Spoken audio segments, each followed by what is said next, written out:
up, guys? Jason Guyman here with PressureWashHelp.com, and tonight I got a special guest on, Mr. Josh from Michigan. And right now I am going to talk a little bit about Wash-a-thon 2020 in that we just came from. I just came from last day. I had several people here. We had 43 or 45 people that had came to Wash-a-thon. So that is something that is very cool, and that is something that I enjoyed very well. We got a great response back from all the people that had came to, and we had a great time teaching these guys and learning. We had a lot of guys that were in that 1 year and under, either had just started a business or had never started a business.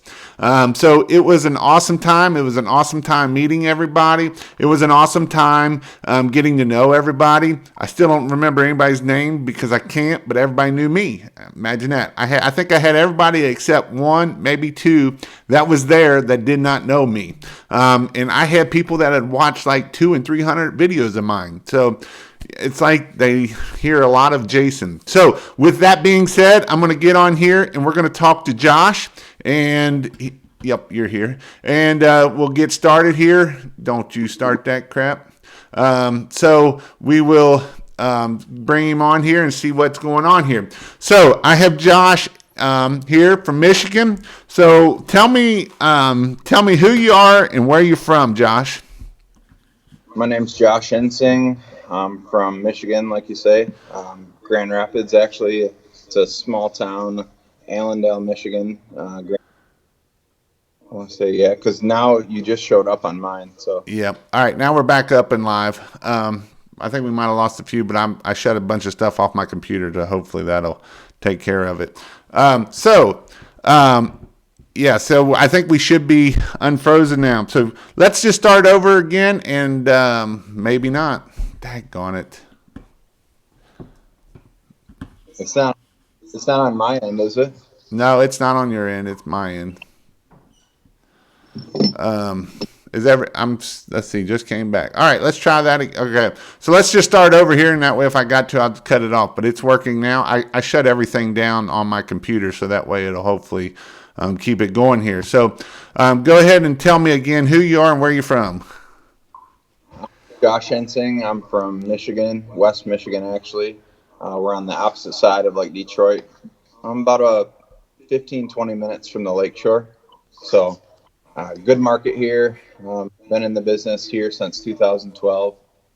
Been in the industry since 2007. So it's not something that was foreign to me before I got into it. And then started out as a window cleaning company, and I really went into the soft washing thing. And that's what I learned to love about this industry, is mainly the soft washing side of things. And yeah, we're still hard at it today and trying to get better every single year. And that's kind of all we can ask for. I like to chat with like-minded people, and just I love the industry, so that's the biggest thing, is talking with like-minded people that really like it too. So do you still do the window cleaning? Yeah, more just kind of residential now. We were doing some commercial, like high-rise. I still have all my high-rise equipment, but I just I enjoy the soft washing more. The soft washing is, I'm more passionate about it, but we definitely still offer the window cleaning. It's something that we'll always continue to offer. It's, now with the advancements of water-fed pulls, anybody can do it, more or less. So what's the biggest, tallest building you ever cleaned with being high-rise? 35 stories. I'm assuming you roped it? Yeah, yep, bosun's chair. Screw that. Yeah, it's not for everybody. It's kind of, we're a breed of our own, people say. So you said you're moving more toward residential than instead of the commercial side of things of that? That's kind of where it moved to, doing the standard house washes, roof cleaning. That's what I really enjoy, but definitely looking to get more into, I really want to go along the lines of maybe trying to do like some soft washing on water towers using like a crane. I've seen guys doing that online, and that's kind of mixing like my my non-fear of heights, and then the equipment that the industry has to offer now makes that stuff possible. Well, and the other thing, if you do decide to do that, you can also hit some of the large building cleanings too. If where as long as you're comfortable with lifts and all that kind of thing, that's something else that you can also hit. And that's, I mean, we did a lot of that kind of stuff, and you can make a good money on it. So, Yeah, exactly. I think that's ultimately the route that we kind of go towards, and I think it'll be, a mix of what I've done in the past with, just kind of instead of just doing the windows, and I can still offer the windows. That's a good thing about having that background in that part of the business too. Right. So Jay Russell asks, what pays better, residential or commercial? I'll let you hit that one. Honestly, to date, the most money I've ever made, like hourly wise in a day, it's still window cleaning. It just for me, for my market, because I think maybe it's about market, but I would say commercial definitely. If you're doing it right, you can do more. You can have more profitability in commercial, I think, versus residential. Yeah, you can have more profit. You're going to probably make more money, but I mean, you can make more money off of commercial. The commercial just comes with some other things that you got to deal with, like getting paid 60, 90 days later, and you're waiting for 10 grand. That's never no fun at all. So, residential is a good cash flow, and then I like residential. I've always said I'll keep one truck residential, and no matter what I'm doing, even if I got 3 trucks doing commercial, and that is more so for the cash flow, so I can keep paying my guys, buying equipment, and all that kind of things. So, I'm gonna turn some heat back on because I'm getting cold. So, how did you get started, Josh? Let's see here. I was in college. I was 2007. I'm 32, so I was in college in 2007. My dad actually bought like a large cleaning company. It was over 200 employees, I believe. It's closer to 250, and they had window cleaning. So I thought, hey, I'll do window cleaning. So I did that for 2007, 8, and 9. Then I got out of that, and I got approached 2, 3 years later by a guy that said, hey, I think we ought to start a window cleaning company together. I know that you know how to do it. And then that's really how it all got started. And I kept searching for something. I'm not happy in the industry. I'm making okay money, but I just wasn't happy at the end of the day. And so it was hard to really push your business to the next level, not loving what you do. And I was actually working with my uncle, and he said, I saw a guy like spraying a roof across the street from me. I think you should try that. Well, it got into searching for what chemicals to use, and then all of a sudden you stumble upon the word soft wash, and then that changes everything. So Gotcha. So how do you get business? What's the best way that you found to get business? One of the best ways that I found early on, obviously, is word of mouth. I think that the ROI on the word of mouth is definitely your best. It doesn't cost anything. But from like a money standpoint, I definitely think that like Facebook and Google, just having your online presence there where people can pick up their phone, type in the standard keywords that you would think about when you want to find a contractor like us, and having you come up top. So with that, you had talked about Facebook. So with my business, I never really had luck with Facebook. So you actually got a video out there, and I actually put his channel down below here, and that video is there, and I'll let you talk to me about that video. But first, if you would give some love to Josh and go down and subscribe to his channel. He's got 23 subscribers, and so we want to get him up to about 150. I would appreciate if you would go down in there and click on the link. It should take you to his channel, and you can subscribe to him, and I'd appreciate that very much. But tell me what happened, or tell me about a video that you have on that channel, and how did you get, and I know it don't have a lot of views on that channel, but you got a lot of views on your Facebook and Instagram. Yeah, I was using a wood product that I kind of make up on my own. Used it for a while. I used it in the fall and did a lot of testing at my house. And one day, my employee happened to bust the camera out and take a video of it, and I watched it back, and I thought, man, I'll probably get like 10,000 views. Well, I was working on my equipment one night, and I got a call from a guy out of Texas, actually, and he was talking to me, and I'm kind of like, where did you see me? What are you talking about? He's like, yeah, you got to go on your Facebook. You have like 500,000 views on your Facebook. And I checked it, and sure enough, and it kept going up and up. And that drove a lot of business our way, and a lot of calls. I've met so many people. There's people calling me from Australia. I'd wake up in the middle of the night and have calls from Australia, and people messaging me from China, and I couldn't even read. I can't even read what they're writing because it's not in English, and it just gave me. I pushed a lot of business. I was to other people from other states because I'd get people contacting me, and I'd find a contractor that's a friend of mine on Facebook, and it was crazy, really. So. Gotcha. So Maycroft is asking, are you in GR? I'm assuming Grand Rapids. No, you're south of that, southeast, right, or southwest, right? I'm actually like directly west. I would say I'm about 25 minutes west of Grand Rapids. So do you service Grand Rapids then, or? We do, and I do every year, and we got customers out there, but we don't try for that market. That's not where I try to advertise. We like to stick to the lake shore and actually have a cottage up north. So I work a lot out of there too. We have quite a few customers up north. That's about an hour and 15 minutes north of me. But really, I found I like to work on the lake shore. It's just, I don't know. The people are nice, and they're grateful for our services. Gotcha. So on the window cleaning, do you do exterior only, or do you do exterior and interior? It broke my heart this year, but we had to throw in the towel on the interior windows. I service one customer.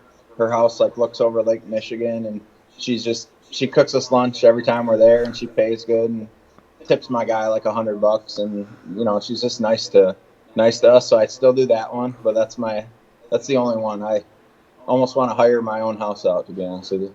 So on the exterior, do you do water-fed pole, or do you do traditional? I will do both, but a lot of times, depending on what the job entails, I might just pick a squeegee out. But for the most part, my employee is always using the water-fed pole. Well, I can run 2 water-fed poles, but if it's not a bunch of windows, I'll just do traditional. So the one guy's asking about how much for window washing equipment. Of course, if you buy the squeegee, you're looking at about $10. So a water-fed pole, you're looking probably closer to about $1,000, $1,500, and it is a good upsell, but it is quite a bit of money just to start out in that. Maycroft is saying he is up in Muskegon, Gon. So. Yep, I service Muskegon quite a bit. I did a lot of jobs there this year, so we'll have to meet up and hang out. This is a good question because I don't know about this much. Is saltwater an issue up there near the lake? No, it's all fresh water. If you've never been to Michigan, it's Lake Michigan, and people think, oh, it's a lake. Well, when you look out on it, it looks like the ocean. You don't see the other side, and waves are crashing in like it's an ocean, but it's all fresh water. So yeah, I was actually up there I came up in October. I came up, and we actually went up to the Christmas light store up there in Fruitenberg or whatever it's called. Frankenmuth? Yeah, Frankenmuth. So yeah, because you do the Christmas lights.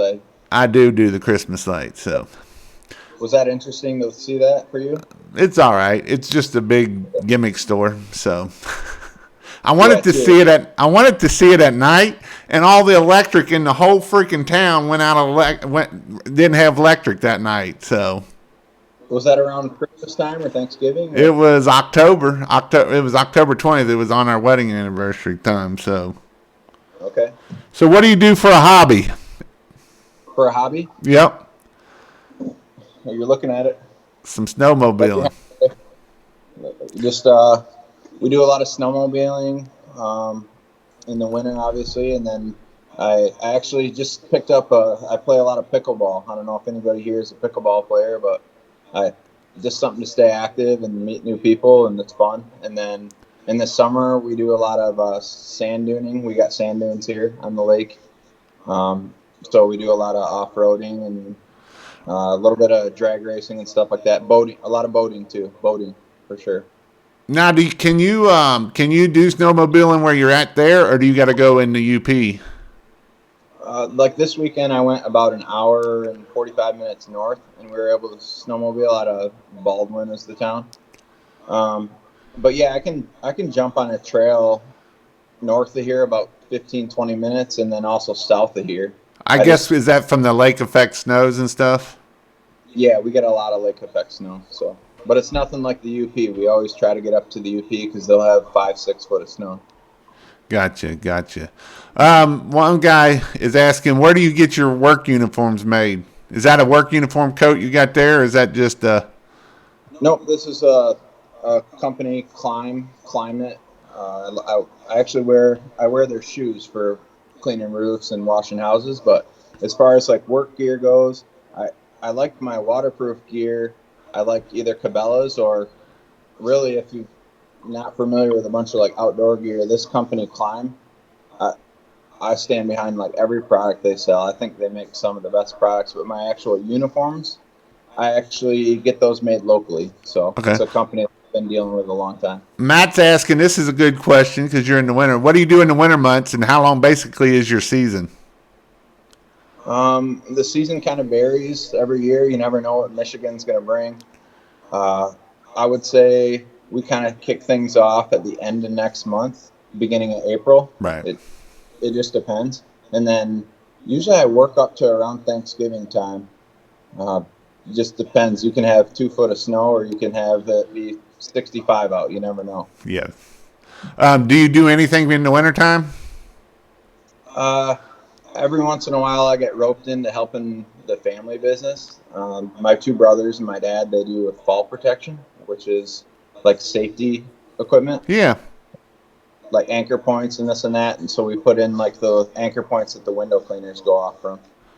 So On housing or up on like buildings and stuff? on buildings all over the country. That's interesting. Yeah, we do. We actually put well, I didn't put it up, but they put it up. It was like a cable system for the Mackinac Bridge. So when you look at like the tall things that go over the bridge, there's a cable that runs through there that they installed and just stuff like that. So, yeah. This is another good question because you probably get this asked is, do you wash any decks or docks? Not decks, docks. Docks? Not a ton, but yeah, I have. Yep, I have. And I'm assuming you just use water. Yeah, unless we can get there in the spring and do them when they're out of the water. I got you when it goes down. Yeah, that's the best time to do it, and I try to really schedule that out with people and talk to them about it, especially if they have it in the water. And I say, hey, I can't really clean it proper without, because those docks they can get pretty waterlogged. They're always in the water, and that wood just gets very soft, and it can be pretty hard on them if you're just straight pressure washing them. Sometimes it just depends. You got to look at wood. It's got a mind of its own sometimes. So. Gotcha. The wet window guys wants a shout out. What up, dude? Hey. What's your motivation? What motivates you to get up and get out there and get going?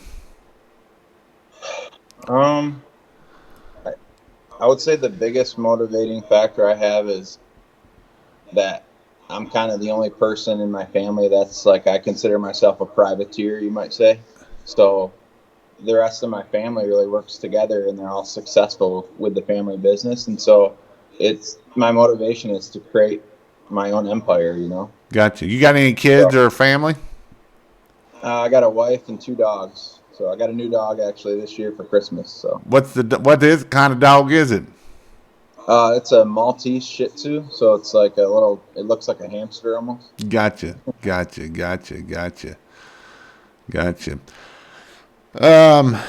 What in business has been a struggle, and how did you overcome that struggle? The biggest struggle in business, probably like when I first got started. I was out of college when I first started, and I didn't have any money. I got it on my site where I kind of talk about it more, but I only had $14 in my bank account. And I remember that guy, the other gentleman, asked me to go into business with him, and my dad having the other cleaning company, I didn't have an opportunity to get a loan from him because he had a non-compete. So it was like I had the guy that was close to me that I had all the answers, and I couldn't ask the questions I needed the answers to. So it's kind of getting started was the hardest part, and then when you do get in the business, it's kind of like, as an entrepreneur, it's staying self-motivated, holding yourself accountable. So I think we all got to do that, and then the employees, when you first hire an employee, and breakdowns and all that kind of stuff. It's all a struggle. There's nothing really easy, I guess. You mean it's just not spoon fed to you? Just business, here you go? Yeah, no, absolutely not. But it's rewarding though. It's at the end of the day, if it was easy, I wouldn't be here talking about it with people, and I wouldn't be as passionate about it with people, because it was hard work. We're all out there busting our butt. Right. I agree 100%. Let's see let me see here. So, I think you've answered this, but what all services do you offer? Let's see here. Window cleaning, obviously power washing, soft washing, roof cleaning, restoration. We do, a lot of rust removal. I used to do like post-construction cleaning. And then we do some like interior cleaning at the shop here. I got some before and after pictures of it, but man, it used to be a machine shop, so it was filthy. And then I don't know, just odds and ends stuff. But every once in a while, somebody will contact me for some like high access work, rope access work. Yeah. So we'll do that too. Those jobs are fun because it's something I like to do, and they always pay really well. So talking about that, this might be something I need to talk to you offline of. So do you know so I'm assuming you know how to do all the anchoring and stuff. Is that correct? Yeah, absolutely. Even on top of roofs and stuff like that? Yeah, yep. So if I come up to Michigan and I can shoot some videos with you of how to do some tile stuff. Some tile stuff? How to set the tie-offs and all that kind of thing on a house? Oh yeah, yep. Anchors and stuff? Yeah, absolutely. And I know that I've talked with Skyline is the name of their company, but I've talked with them about coming out with my own anchor system for a rooftop. This because it's all those systems. A lot of them are designed by people that aren't using them. They don't. The name of the game and why that they've been able to be successful with the fall protection is they make it more efficient. Their products are more efficient than anybody else's, and I think I could come up with something like that for our industry, because if it's not efficient, you won't have people using it. So right. A lot of people kick that stuff to the curb. They don't use it, and then you're not safe. And so, yeah, easy, safe, and efficient. Yep, I agree 100%. Yeah. Yeah, because do you have any advice on tie-offs for residential roof work? Residential roof work? They got those systems where you just kind of nail them into the roof there. Unfortunately, it'd be nice if they made every new home have a fixed anchor point. But yeah, if you have no other option and you need to, there's been numerous times where we've tied to the axle of our truck and shot a rope over anything. I've done that on commercial buildings too. Your truck's not going to go anywhere. You just need a primary and a secondary tie back. Learning your knots and just, understanding your equipment. Just make sure you take your keys out of your truck so that somebody don't take off on you. Yeah, set the parking brake. Yeah, or set the parking brake too. And make sure you tie off on the other side of a big tree too, not just a little tree. Yeah, exactly. So I actually did a job several years ago. It was a big cedar roof. I mean, this thing was like a 10,000 square foot cedar roof. And man, you put that soap on there, it was slick. It's not. It took everything just to get up to the top. So I had to I actually did one line from a car to the other side to a tree, and then I used that to tie off to go to both ways. And man, that was a long day. That was a long week. yeah, those cedar roofs, like you say, it's like any wood surface. When it gets organic on it, it's dangerous. It's slippery. Yes, it is. I mean, I sprayed bleach on it just to try to get up on, so I could get to the roof once it died and let it dry, just to get to the roof so I could get my line on. So, Yeah, Keith, I think we've all learned our lesson on that one. Yeah, Keith from Professional, shout out. Jason, you've helped me in many ways. Thank you, brother. That's why Josh asked to come on, and I had asked him to come on here because I know he usually comments quite a bit, so I appreciate that. Mike was at wash-a-thon this past weekend. Thanks for coming, Mike, and it was an awesome time being down there. You had good weather there, right? Do what now? Did you have pretty good weather down there, right? Yeah, we had the day of was actually cold in Atlanta. It was actually 30 degrees when I got down there because I was like, I'm driving 7 hours south to get away from cold weather, and here it's still cold. So that was kind of stupid. So. Oh, and I gotta say, while I'm here and I got an audience, I'm coming down to Florida, so I'm gonna be in Fort Myers, and then I'm gonna be down in the Keys for like 10 or 12 days. And I know I'm on vacation, but I'd like nothing more than to work with somebody for a day. I love washing, man. I love that. Hey, I tell you somebody that if you're going past, that would be an awesome person to stop by and see is Bobby Walker. He is out of Orlando. He is a very cool dude, but he is out of Orlando. He's got the it's J&E podcast, and it's also the No Biatch Zone. So he's a very cool dude, and he's a good channel to watch. I will actually be in Orlando next Sunday night, and I'm going to be doing a live with Bobby Walker in Orlando. So we'll see how that's going to go and work, but we might be closer than I want to be to him, but that's what's going to happen. So yeah, I actually ran into his channel a couple weeks ago and thought, wow, this guy, I mean, his videos he's doing it right, and you don't always see that. And I commented on there like, wow, I'm a new subscriber here. You know, you're doing it right, and he's so thorough with his explanations. I think he's doing a good job with it for sure. So Christopher is asking Josh, how is the Milwaukee sprayer holding up with the chemical abuse? Good. I tested it out. I put actually One Restore. I don't know if you guys use One Restore at all. I'm sure some of you do. It's more of a window cleaning product, but it's like, I want to say it's one of the strongest acids I have on board, and I know it'll eat a seal in my Viton, like spray bottles, like just your regular spray bottles. And I left it in there, and I didn't think about it, and I checked it, and yeah, that tank's still going strong. So wow, I'm impressed. Yeah, and they got a warranty, so. Keith is asking, do you have to be certified in Michigan to do a roof wash? No. No, I was going to say. Yeah, there was some chat about that, but I think it was a myth because I looked into it and I don't know, it didn't seem to come to fruition that what they were saying. So,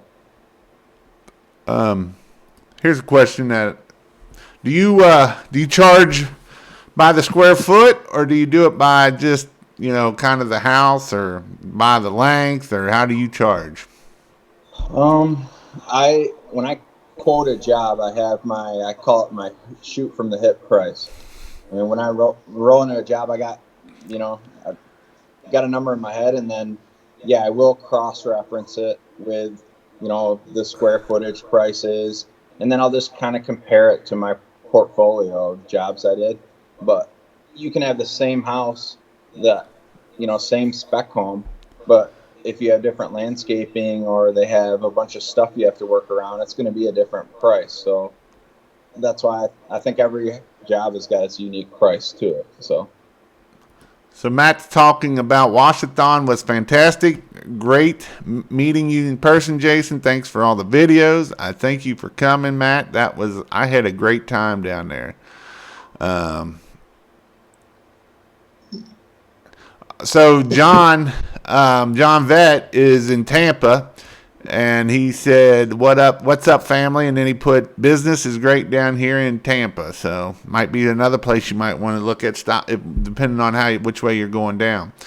Yeah. Any recommendation on a water-fed pole system, brand or so? Water-fed pole system. Let me show you this one here. All right.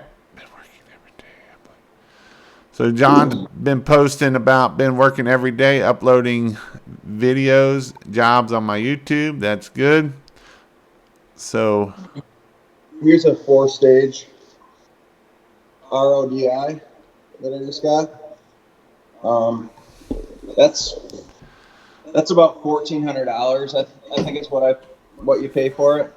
But you don't really need that. You can just go get a couple DI tanks, and as far as a system goes, building your own, I'm actually happier with my own built system compared to that one. And then for poles, Gardner's been, I have 0 poles, XERO, 2 carbon fiber poles by 0, and then 1 by Gardner.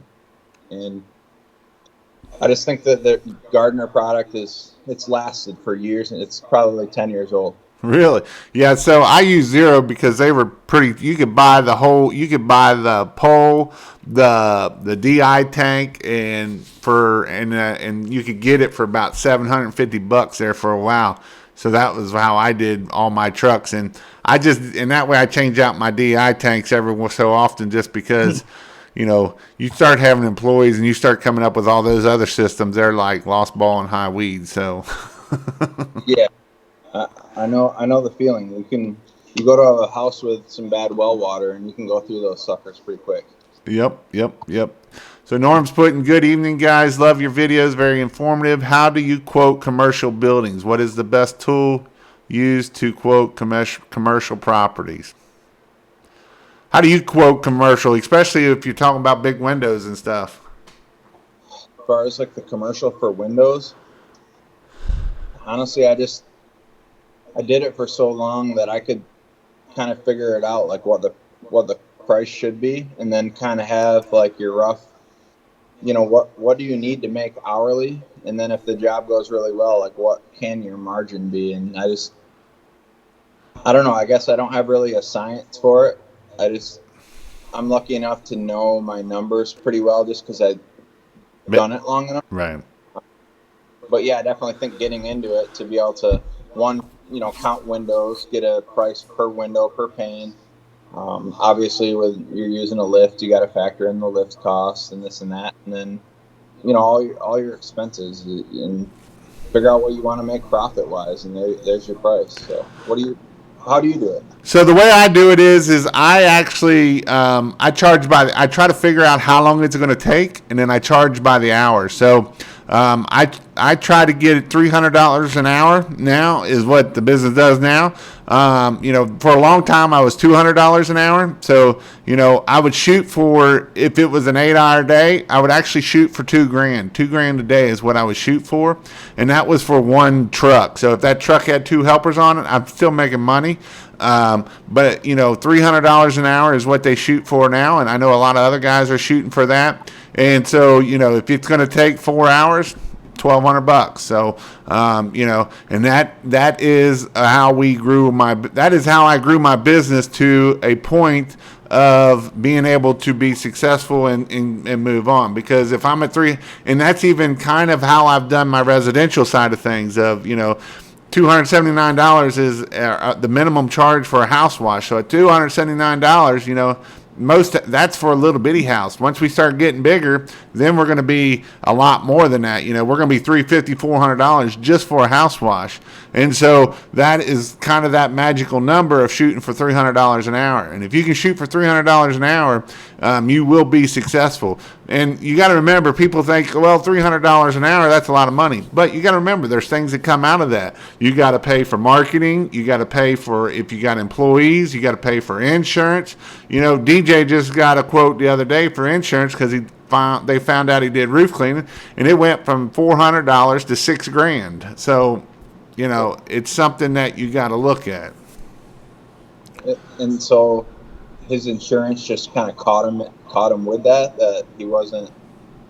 They got on his website and started dealing with his website and found out that he did roof cleaning, and then they started jacking him up there. Yeah, and I agree with you on if I crunch my numbers, I'm probably in that $250 to $300 range on some of my. Like I said, we don't do a bunch of big commercial like we used to, and I guess good to know that a number, kind of a base number, and that differs. If you're out in California, those guys got to charge twice that. But right. Well, you're up there in Michigan, and it's expensive up there. Jay Russell says, Josh, you have a great attitude and love the business. I started because of this. Customer service is what drives. Absolutely. Thank you. If you had to choose one, would you rather do flat work, roof work, house wash, or window cleaning? Roof cleaning. Yeah, I like house washing because then I don't have to get on a roof. Yeah. I don't know, vinyl. There's nothing better than some vinyl siding, I guess. Right. Vinyl siding house is awesome. You get there and in 45 minutes you're done and it looks brand new. Yeah, exactly. And with the big machines, you're running 8 gallons or more. You can stand way back, and it's like fun. It's like a sport almost. So. Yep, absolutely. Good evening. I have a special shout out for you and your information on wash-a-thon. Awesome. Do you use a proportional valve streaming, or do you mix batch? Batch mix. Right now we have a proportioner, the actual proportioner. I run, Generation 3 skid from Power Wash Store. Gotcha. It's like 3 years old, but it's got the proportioner on it. I put the proportioner on it after I got it, so I batch mix for like 3 jobs, I think. Gotcha. So he asked, did you buy or build your soft wash system? So you actually bought it instead of building it. Yeah, I bought it, and then I kind of rebuild everything. If you look at my rig, there's not one thing that's box stock on there. I customize everything if I can, but that's me. So, how do you wash red brick with black mold? Yeah, you're going to use a hot mix on that, or you're probably going to either have to downstream or use a 3 to 4% mix on that. Yep, that's how I do it too. This one here, thanks for the super chat. Don't waste your money.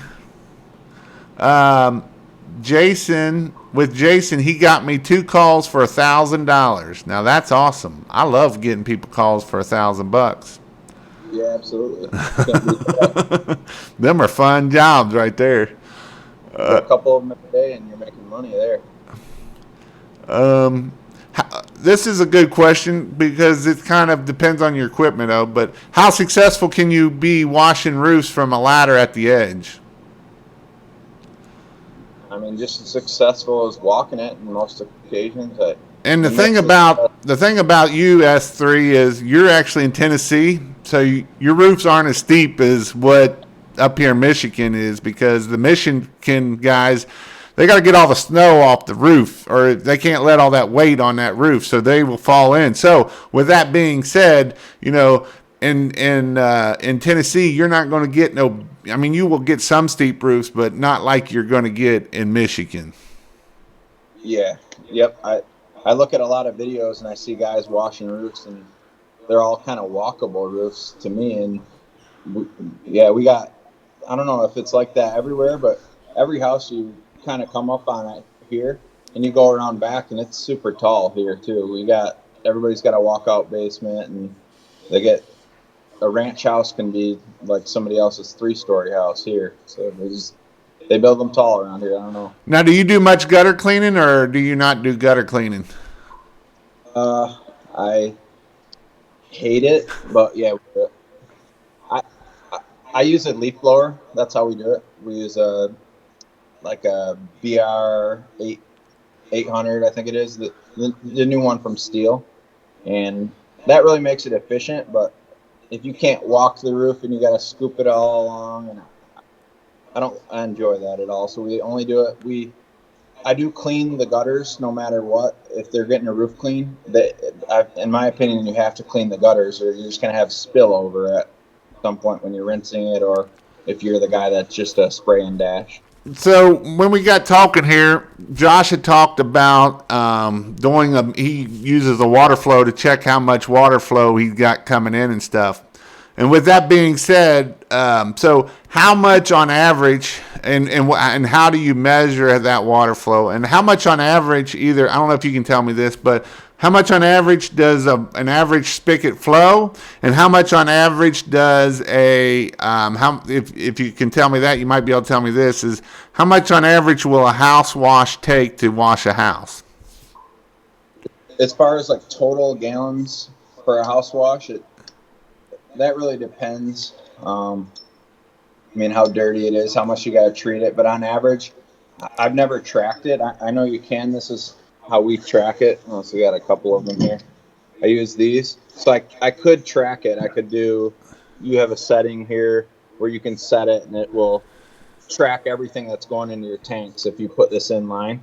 But when I get to a house, we're always looking, because you have a flow loss, obviously, at the end of your hose going into your tank. Like usually the Hudson float valve is that's where you experience a lot of flow loss. So the typical house, like when you get to a well house, you're gonna see usually around that like 5.5 to 8 gallons per minute. But I've been at a lot of houses around here that'll have 17. So yeah, with it, as far as like when you have a residential in town with city water, if you can tap into like the flow cocks or the test cocks for flow, you're going to usually see around 9 to 11 gallons a minute typically.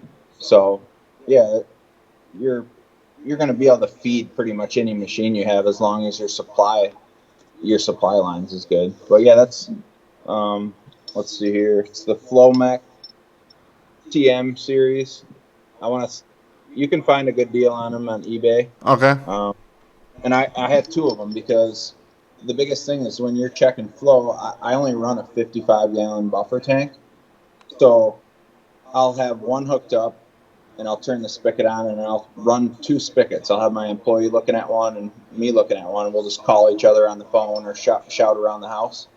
But that way you can check and you can run it for a while because you got to keep in mind they got a surge tank at a well water house. So that really gives you an idea of, when you're running both of them, if it's a big project, like what is water flow going to be an issue. So it's helped us a lot with things. And there's been times where I've had such good water flow, I just bust out a garden hose and use that. So yeah. Gotcha. But, these are, let's see. I can send you the part number. It's like the TM 075 or something like that.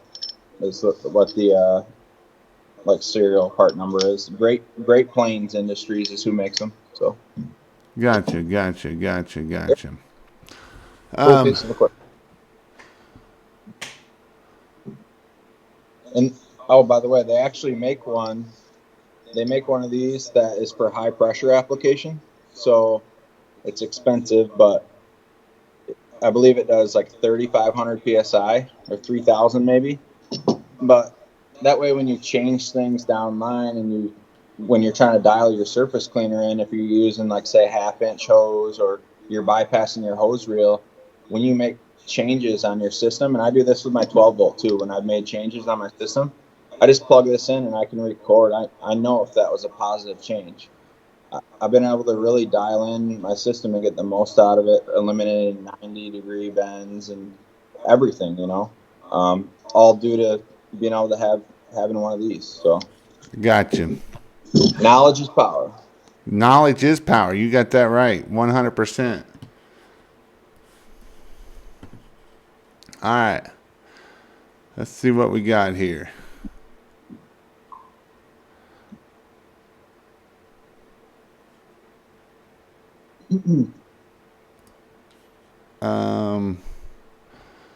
What percent what percent of SH you use when downstreaming on white fence? I go straight with it on a white vinyl fence. Oh, do you really? Yeah, well, downstreaming it. Yeah, downstream straight. Yep. I don't know what injector you use. I like the Allison injectors. I switched to those last year. Yeah. But that's always a open-ended question because you never know what gallons per minute people are running. Right. GPM and your ratios are always different. But as far as like what percent, I've tried to like kind of say this a lot to people because there's always this confusion. But I like to say it. You'll see me post sometimes on Facebook and some of the groups and out there is OSC. It's on surface contact. And I like to really talk about things like when you're talking about putting a mix on something. Yep. Talk instead of like how you're doing it necessarily. I like to talk about the OSC, like what's your percentage coming out of that nozzle. That's really what everybody's after. Gotcha. What about you? What do you use? Like a 1% or? So on a vinyl fence, I'll use about a 1%. I can cut it down to 50-50 and I'll use a 1%. So that way, but I will go stronger sometimes. But even if you go straight SH, you're not going to, unless it's hot or something, it's not really going to it's not going to kill anything. It can sometimes, but, I don't usually worry about that too much at that point. So, it is what it is at that point. Yeah, I probably did a couple miles of that stuff last season. Did you really? Yeah, my uncle actually bought a house and had a bunch of it there, and then I just had quite a few customers that had it this season. So, yeah. Gotcha. I like cleaning. It's fun. Gotcha. So, let me see here. How long we been on here? 45 minutes. So on your website, how much did you pay for your website? And I did look at it, and it is a good website. So it came with like an application to do everything, but I want to say it was $2,400 for everything. Gotcha. So, but I ended up having to redo it all on my own. Like what you see on my website, that's me doing it on my own. I didn't like what they originally did, so. Don't you need to be tied off to go on roofs for workers' comp? Absolutely, you're supposed to. Yeah. Yeah. Well, I know a lot of people not like they have anchor points and a bunch of money to pay for them. So. Right. But.